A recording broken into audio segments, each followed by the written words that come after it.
Contract negotiations between restricted free agent Jonathan Kuminga and the Warriors, they were at a little bit of a stalemate here. Going to be a bench role, what's probably going to be fluctuating minutes and accepting what will very likely be, a tradable contract, as they've mentioned. Warriors offered a 3-year, $75 million deal last week. Do you know what's wild? Right now, as we speak, the Golden State Warriors only have 9 players under contract. 9! Training camp starts in less than 3 weeks, and they're supposed to have at least 14. Now, you might be wondering why this is the case, because one 22-year-old is holding their entire offseason hostage. Both the Golden State Warriors and Jonathan Kuminga are playing the craziest game of chicken that could blow up the Warriors' entire season before it even starts. So what's going on, guys? Mike here, and today we need to talk about what might be the most toxic relationship in the NBA right now. And no, I'm not talking about Ben Simmons and jump shots. I'm talking about Jonathan Kuminga and the Golden State Warriors. This situation has gotten so bad that when Warriors owner Joe Lacob flew across the country for an emergency meeting in Miami, Jonathan Kuminga literally flipped the script on him. When Joe Lacob asked him, "Do you want to be here?" Kuminga shot back with, "Do you even want me here?" Yeah, it's gotten that bad. But before we get to the content, make sure you drop like, subscribe, and turn on our notifications to get the latest basketball news. And now that we get all of that out of the way, cue the intro.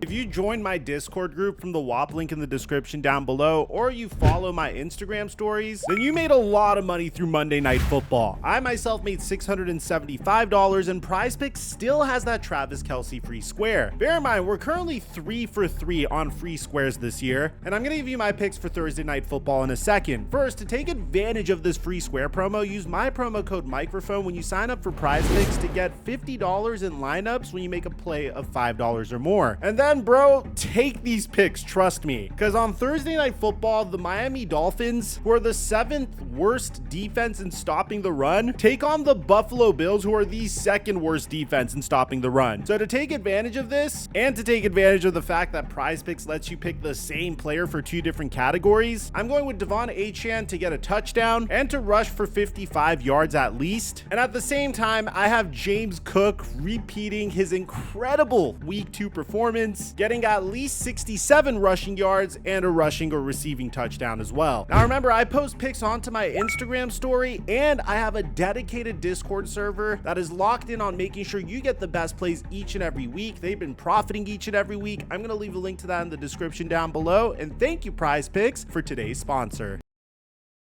Mic check 1 2 1 2. What's going on, everybody? Let me paint you a picture of just how miserable this situation has gotten. ESPN's Tim McMahon recently dropped a bomb saying Kuminga is, quote, miserable. He doesn't want to be in Golden State. He knows they don't want him. He doesn't want to maximize his earnings. He just wants to get into a situation where he feels like he can thrive. Think about that for a second. This dude is so done with the Golden State Warriors that he's literally willing to leave money on the table just to get out. We're talking about a guy who could sign a deal worth $45 million over 2 years. But instead, he's seriously considering taking a 1-year qualifying offer for just $7.9 million. That's leaving $37 million on the table. When have you ever seen an NBA player so desperate to leave they'd be willing to give up that kind of money? That wasn't being paid under the table. And here's the thing, this isn't just some bench warmer we're talking about. Jonathan Kuminga actually has the stats to back it up. He averaged 15.3 points per game last season. He shot 45% from the field, and when he got consistent minutes, he looked like a future star. Remember that playoff game against Minnesota when he dropped 30 points? That was the most he'd ever scored in a playoff game, and it showed everyone what this kid could be if given the chance. But Steve Kerr basically admitted that he doesn't know what to do with Jonathan Kuminga. After the playoffs, Kerr said it's difficult fitting Kuminga next to Steph Curry, Jimmy Butler, and Draymond Green for heavy minutes and expecting to win at the highest level. That's coach jargon for this kid doesn't fit into our system. And Kuminga's camp has been using those comments as ammunition in negotiations ever since. All right, let's break down the money because this is where it gets really messy. The Warriors have made several offers to Jonathan Kuminga, and each one tells you exactly what they think of him, which is basically that he's a trade asset, not a cornerstone. cornerstone. The Warriors just don't want to lose Kuminga for nothing. Their latest offer was 3 years, $75.2 million. That sounds good, right? Wrong. The third year is a team option, meaning only $48.3 million is actually guaranteed. And here's the kicker, there's no trade clause involved in this contract, which is pretty much the Warriors saying, we want you to sign this deal so we can trade you easier. Before that, they offered 2 years, $45 million, also with the team option on the second year. Kuminga's response was, nah, I'm good. The Warriors did make one offer without a team option. 3 years, $54 million guaranteed, but that's only $18 million per year, which is way below what Kuminga thinks he's worth. And honestly, he might be right. Meanwhile, Kuminga's agent Aaron Turner came back with his own proposal. 3 years, $82 million with a player option. The Warriors said no way. They see a player option as a non-starter, while Kuminga's camp thinks a team option should cost around $30 million per year. You see the problem here? These two sides are not even in the same universe in these negotiations. It's not like nobody wants Jonathan Kuminga. The Sacramento Kings and Phoenix Suns both tried to get him this summer, and their offers make the Warriors look cheap. The Suns reportedly offered 4 years, $88 million with a player option, plus they were throwing in Royce O'Neal and second-round picks in a sign-and-trade. The Kings came in with 3 years, $63 to $66 million, also with a player option, and they were willing to include Malik Monk in a future first-round pick. Both teams pitched him as their starting power forward of the future. Both teams were willing to give him the 30-plus minutes a night he craved. But the Warriors, they shut down every single trade discussion. They didn't want Royce O'Neal in second round picks. They didn't want Malik Monk in a first. They wanted to keep Kuminga, but only on their terms. And that's the problem. The Warriors want to have their cake and eat it too. They want to keep Kuminga, but they also want the flexibility to trade him whenever they feel like it. They want him as insurance for their aging core, but they don't want to commit to him as a franchise cornerstone. So we need to talk about what might be the most painful part of this whole saga for Warriors fans. You ready for this? Some of the Warriors' own coaches didn't even want Kuminga in the 2021 draft. They wanted Franz Wagner. Yeah, Franz Wagner, the guy who averaged 24.2 points, 5.7 rebounds, and 4.7 assists for the Magic last season. The guy who signed a 5-year, $224 million contract extension. The guy who started every single game he's played in Orlando. The Warriors owner was, quote, a driving force in selecting Kuminga over Wagner. Bob Myers was the team president. Mike Dunleavy was assistant GM. They gave the green light, but it was Lacob who pushed hardest for Kuminga when several head coaches preferred Wagner. Think about how different this all could have been. Wagner walked into a situation in Orlando where he was immediately given 30 minutes a night as a starter. No pressure, just development time on a rebuilding team. He got time to make mistakes, learn, and grow into the player he is today. Kuminga, he got drafted onto a championship team where every possession mattered. He had to fight for minutes behind Draymond Green and Andrew Wiggins. When he made mistakes, he got benched. When he showed flashes, he still got benched because Steve Kerr didn't trust him in crunch time. In their rookie year, the Warriors won the NBA championship, while Orlando won 22 games. But Wagner played in 79 games and started all of them. Kuminga played in 70 games and started in 12. Wagner averaged 31 minutes per night. Jonathan Kuminga averaged 16.9. You fast forward to today, and Wagner has played 291 games in 4 years, starting every single one. Kuminga has played in 258 games, starting just 84. And now Wagner is making more than double what the Warriors are offering Kuminga. That's gotta sting.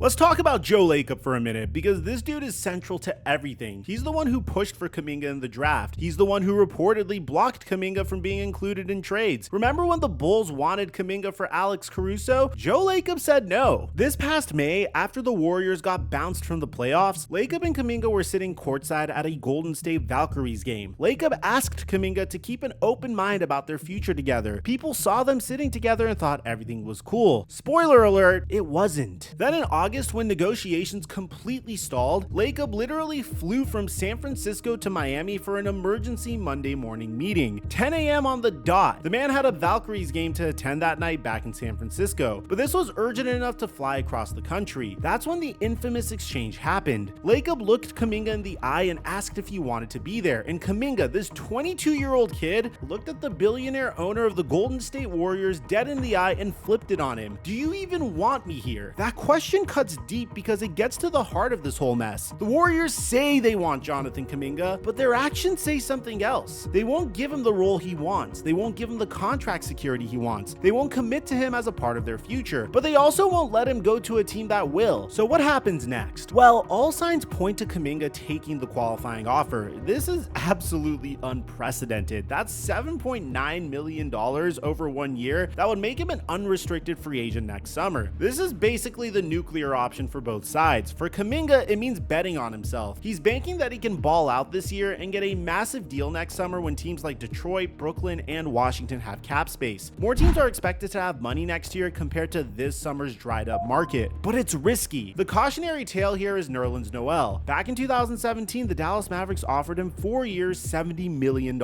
He turned it down and bet on himself with the qualifying offer, got hurt, played only 30 games, and ended up signing a veteran minimum deal the next year. That $70 million never came back. The difference is Jonathan Kuminga is younger, healthier, and honestly, the gap between what he wants and what the Warriors are offering isn't as massive as Noel's situation. We're talking about maybe $13 million in real difference, not $66 million like Noel lost. For the Warriors, the qualifying offer is a nightmare. If Kuminga signs it, they can't trade him without his permission. He gets veto power over any deal. Plus, they risk losing him for nothing next summer. And here's the kicker: Al Horford and a bunch of other veterans are sitting in the Warriors' waiting room essentially, quietly pleading for clarity. The Warriors can't sign these guys until they know what's happening with Kuminga because of salary cap complications. And a huge problem with this is Steve Kerr. We gotta talk about Steve Kerr because he might be the elephant in the room that nobody wants to address. Steve Kerr has won 4 championships with the Golden State Warriors. He's one of the best coaches in the league. But when it comes to Jonathan Kuminga, man, it's been rough. Last season, Kuminga went from being completely out of the rotation to being the Warriors' leading scorer in a playoff series. This all happened within a couple of weeks. That's insane volatility for a young player trying to find his rhythm. When the Warriors traded for Jimmy Butler at the deadline, Kuminga immediately lost his spot. Kerr's reasoning was Kuminga's limited floor spacing and perimeter defending ability. But here's what kills me. Kerr himself admitted that they never really gave Jonathan Kuminga a fair shot with the main guys. After the season, Kerr said, "If JK comes back, we'll for sure spend the early part of the season playing him with Jimmy, Draymond, and Steph. We didn't have that luxury this year." So let me get this straight. You drafted this kid 7th overall. You've had him for 4 years, and you're just now thinking about maybe giving him consistent run with your stars? That's crazy. Kuminga isn't the only restricted free agent that dealt with contract drama this summer. Cam Thomas took the qualifying offer with Brooklyn. Josh Giddey got 4 years, $100 million from Chicago. Quentin Grimes is still unsigned from the Philadelphia 76ers. But here's the thing, none of those guys are in Jonathan Kuminga's situation. Giddey got paid because Chicago believes in him as their point guard of the future. They're rebuilding and he fits their timeline. The Warriors are trying to compete now with 37-year-old Steph Curry while also preparing for a future that might not include him. The Warriors keep talking about their 2-timeline strategy, but it's not working. You can't develop young talent while also competing for championships unless you're willing to play those young guys significant minutes. And Kerr has shown time and time again that he just doesn't trust Jonathan Kuminga in big moments. Real talk, the Warriors should have traded Kuminga this summer. Both the Kings and Suns offers were solid. Getting Malik Monk in a first-round pick would have given them a proven scorer who fits their system. Getting Royce O'Neal in picks would have given them defensive depth and future assets. But no, the Warriors wanted to be stubborn. They wanted to prove that they could have it both ways. And now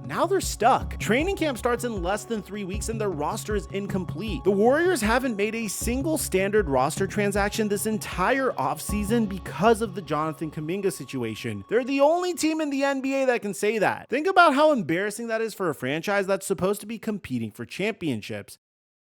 So the deadline for Jonathan Kuminga to accept the qualifying offer is on October 1st, and everything I'm hearing says that he's gonna take it. ESPN's Jake Fisher reported that there's been little dialogue between the two sides for weeks. The Warriors are dug in on the team option. Kuminga's dug in on the player option. Neither side is blinking. The Warriors just upped their offer to $75 over 3 years, but it still has that team option. It's like offering someone a bigger sandwich when they've already told you they're vegetarian. You're missing the point entirely. Mike Dunleavy said at the end of last season that he wanted to figure out Jonathan Kuminga's situation sooner rather than later. But bro, it's September 17th. Training camp starts on September 28th. How much later can it get? Let's talk about what this is really costing the Warriors. It's not just about money or roster spots. This is about culture. This is about trust. This is about the message you send to every young player in your organization. The Golden State Warriors used to be the model franchise. They developed Steph Curry, Klay Thompson, and Draymond Green from day one. They built a dynasty through the draft and smart development. But with Jonathan Kuminga, they fumbled the bag entirely, and it's affecting everything else. The veterans they want to sign are waiting. The team can't finalize its roster. They're gonna start training camp in chaos mode, trying to integrate new players with barely any practice time. For a team that Steve Kerr admits practices less than any other because of their aging stars, that's a disaster waiting to happen. Plus, what message does this send to future draft picks? Come to Golden State and we'll bury you behind 35-year-old veterans. We'll dangle you in trade talks every summer. We'll lowball you in contract negotiations. It's not exactly attractive to top young talent. Here's what makes this situation so frustrating. Jonathan Kuminga is really good at basketball. When he gets consistent minutes, he produces. 15 points per game on 45% shooting as a 22-year-old, that's legit. His athleticism is off the charts. His potential is undeniable. But the Warriors have mishandled this from day one. They drafted a player who didn't fit their system because Joe Lacob fell in love with the athleticism. They refused to give him consistent minutes to develop. They made him feel like a trade chip rather than a valued member of the team. And now they're shocked that he wants out. ESPN's reporting includes a line that sums this whole thing up perfectly. A subliminal understanding that the contract is more trade asset than commitment to a partnership. That's not subliminal, that's obvious. And Jonathan Kuminga sees right through it. So where does this leave us? Probably with Kuminga taking the qualifying offer, playing this season pissed off and motivated, and leaving for nothing next summer. The Warriors will have fumbled away a 7th overall pick for literally nothing, all because they couldn't decide if they wanted to compete now or build for the future. The saddest part, both Kuminga and the Warriors are gonna lose here. Kuminga's gonna lose money and another year of development in a system that doesn't value him. Warriors are gonna lose a young talent and get nothing back. There are no winners in this story. Let me know in the comment section down below. If you are Jonathan Kuminga, what would you personally do? Aside from that, I don't know if you guys heard, Pablo Torre announced that he's about to dig into Jalen Brunson potentially getting impermissible benefits with the New York Knicks, both when they originally signed him in 2022 and more recently when he left $116 million on the table in his contract extension. I did a deep dive. I'm going to leave it in the end screen and I'll meet you guys there. I'm your boy Mike,